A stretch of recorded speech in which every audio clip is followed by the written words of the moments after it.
असंख्य भारतीयों की कुर्बानी के बाद मिली ये आज़ादी हम सबको प्रेरणा देती है देश को एक सूत्र में बांधे रखने की। मैं आपके माध्यम से इंदौर की प्रबुद्ध जनता को, सभी नागरिकों को स्वतंत्रता दिवस की शुभकामनाएं देता हूं और ये विश्वास दिलाता हूं कि हम ऐसे ही हमारे नवाचारों से भारत को परम वैभव पर ले जाएंगे।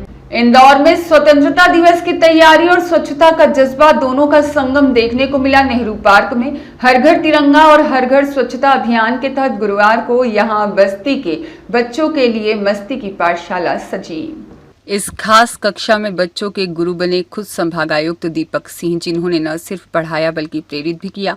इसी मौके पर एक अनूठी पहल में द्रोणाचार्य बस का शुभारंभ भी हुआ, जो कभी कबाड़ में पड़ी थी और अब एक चलती फिरती क्लासरूम बन चुकी है। इंदौर के नेहरू पार्क में गुरुवार का दिन बच्चों के नाम रहा। हर घर तिरंगा और हर घर स्वच्छता अभियान की कड़ी में यहाँ मस्ती की पाठशाला का आयोजन हुआ। यह पाठशाला खासतौर पर बस्ती में रहने वाले उन बच्चों के लिए थी जिनकी पहुंच स्कूलों तक सीमित है और इस अवसर पर संभागायुक्त दीपक सिंह ने खुद शिक्षक की भूमिका निभाई और बच्चों को न केवल पढ़ाया बल्कि राष्ट्र प्रेम, स्वच्छता और शिक्षा के महत्व पर चर्चा की। कार्यक्रम की एक बड़ी खासियत यह रही कि द्रोणाचार्य बस का शुभारंभ भी किया गया। यह बस कभी कबाड़ में पड़ी थी और कबाड़ हो चुकी थी, लेकिन अब इसे पूरी तरह से क्लासरूम में तब्दील कर दिया गया है।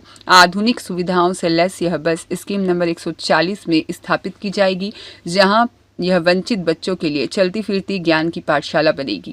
और इस पहल ने यह संदेश भी दिया है कि अगर सोच और नियत साफ हो तो बेकार पड़ी चीजें भी समाज के लिए अनमोल संसाधन बन सकती है।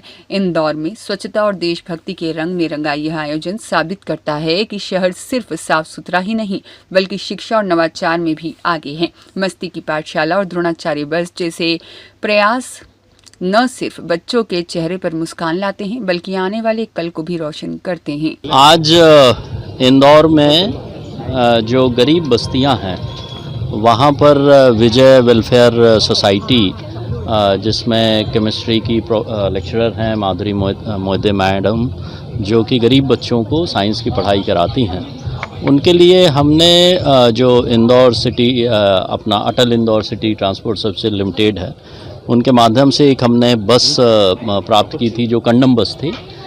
इस बस को हमने धार के एक मिस्टर अजीज हैं, उनके सहायता से इसको एक क्लासरूम में कन्वर्ट किया है और इस बस की स्थापना अब हम स्कीम नंबर 140 में एक ऐसे स्थान पर करेंगे जहां पर ये बच्चे पहुंच सकें और इन बच्चों की पढ़ाई विजय जो एक सोशल वेलफेयर सोसाइटी है उसके माध्यम से ये पढ़ाई का काम इसमें संचालित किया जाएगा।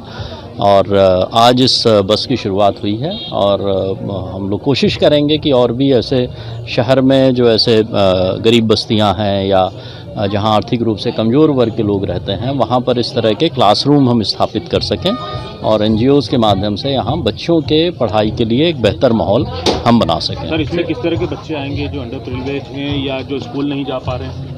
इसमें हमने कोशिश ये की है कि ये ऐसे बस्तियों में हम स्थापित करें जो आर्थिक रूप से कमज़ोर वर्ग के जहाँ पर बच्चे रहते हैं और इसमें चाहे वो बच्चे स्कूल जा रहे हों या नहीं जा रहे हों, दोनों के लिए हम यहाँ पढ़ाई की व्यवस्था करेंगे। सर, मस्ती की पाठशाला भी लगी है, आप शिक्षक की भूमिका में थे, कैसा रहा संवाद पूरा बच्चों के साथ? बच्चों के साथ तो संवाद हमेशा अच्छा ही रहता है और जितना बच्चे हमसे सीखते हैं उससे ज़्यादा हम लोग बच्चों से सीख सकते हैं।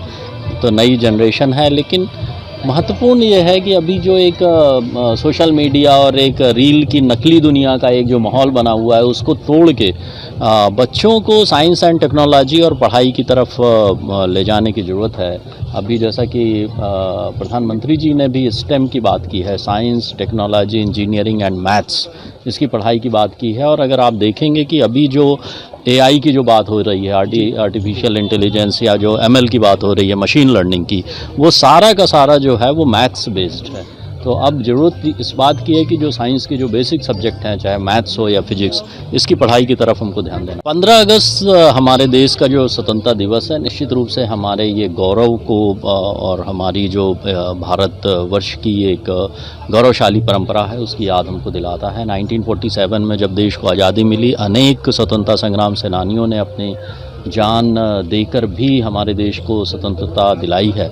और आज भारतवर्ष जब अब विकासशील देश की श्रेणी से आगे बढ़ के विकसित देश की श्रेणी में आ रहा है, ये निश्चित रूप से हमारे लिए गर्व की भी बात है और हमारे लिए संकल्प लेने की भी बात है कि हम देश की प्रगति के लिए हम कड़ी मेहनत करें।